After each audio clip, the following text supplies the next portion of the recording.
You ask Tiger to solve. This deals with linear equations with one unknown. The final result is x equals 19. Let's solve it step by step. Simplify the expression. Expand the parentheses. Simplify the arithmetic. Swap sides. Group all constants on the right side of the equation. Subtract 12 from both sides. Group like terms.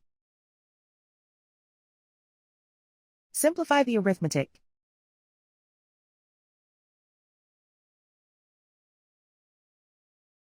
Isolate the x. Divide both sides by -4. Cancel out the negatives. Simplify the fraction. Cancel out the negatives.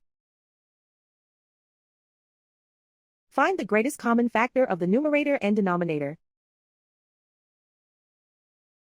Factor out and cancel the greatest common factor. And so the final result is x equals 19.